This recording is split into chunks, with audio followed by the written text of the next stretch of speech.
প্রদেশ কংগ্রেস কমিটির সভাপতি শ্রীযুক্ত ভক্ত দাসଙ୍କର পରାମର୍ଶ କଲେ ଏବଂ ଆମର AICC ଇନଚାର୍ଜ ଶ୍ରୀଯୁକ୍ତ କ୍ରାନ୍ତି ଭାଇ ଦେଶାଇଙ୍କର ମାର୍ଗଦର୍ଶନରେ ଅନୁସୂଚିତ ଜାତି ଅନୁସୂଚିତ ଜନଜାତି ପିଛଡ଼ା ବର୍ଗ ଏବଂ ସଂଖ୍ୟାଲଘୁ କଂଗ୍ରେସର ଏକ ମିଳିତ ବୈଠକ ଏଠାରେ ଅନୁଷ୍ଠିତ ହୋଇଯାଇଛି। ଆଗାମୀ ଦିନରେ କଂଗ୍ରେସ ଦଳକୁ ମଜବୁତ କରିବା ପାଇଁ SC, ST, OBC ଏବଂ ମାଇନରିଟି ଏ ଚାରୋଟି ବିଭାଗର ବ୍ୟକ୍ତିମାନେ ଲୋକମାନେ କଂଗ୍ରେସ ଦଳର କର୍ମକର୍ତ୍ତାମାନେ କେମିତି ଆଗକୁ ଆସି ଏ ଚାରୋଟି ବିଭାଗରେ ଥିବା ବିଭିନ୍ନ ପ୍ରକାର ଅସୁବିଧା ଯେଉଁ ଅଛି ତାକୁ ଆମେ କେମିତି ଓଭରକମ୍ କରିବୁ ଏବଂ ଆଗାମୀ ଦିନରେ କେମିତି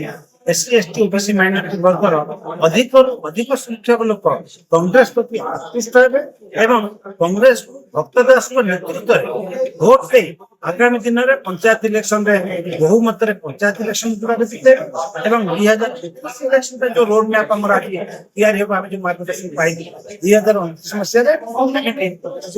ଭାଇ ଦେଶାଇ ଏବଂ ଶ୍ରୀଯୁକ୍ତ ଭକ୍ତଚରଣ ଦାସଙ୍କ ନେତୃତ୍ୱରେ କଂଗ୍ରେସ ଓଡ଼ିଶାରେ ସରକାର କରିବ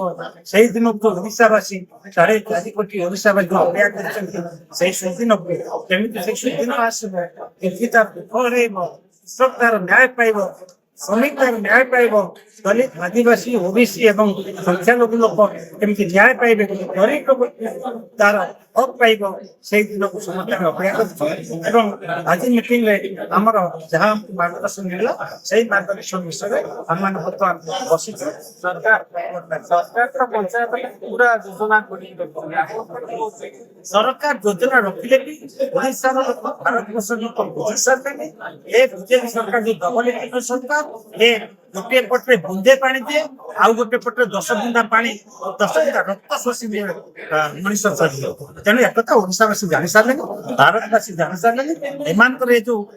ହାତୀର ଦେଖେଇବା ଦାନ୍ତ ଅଲଗା ଖାଇବା ଦାନ୍ତ ଅଲଗା ଏକଥା ସମସ୍ତ ଭାରତବାସୀ ତଥା ରାଜ୍ୟବାସୀ ଜାଣି ସାରିଲେନି। ଏମାନଙ୍କ ମିଛ ଏମାନଙ୍କ ବାହାପିଆ କଥାବାର୍ତ୍ତା ବେଶୀ ଦିନ ଚଳିବ ନାହିଁ। ନିଶ୍ଚୟ 29 ମସିହାରେ ଦେଶରେ ରାହୁଲ ଗାନ୍ଧୀଙ୍କ ନେତୃତ୍ୱରେ ସରକାର ହେବ ଏବଂ ଓଡ଼ିଶାରେ ଶ୍ରୀଯୁକ୍ତ ଭକ୍ତଚରଣ ଦାସଙ୍କ ନେତୃତ୍ୱରେ ସରକାର ହେବ।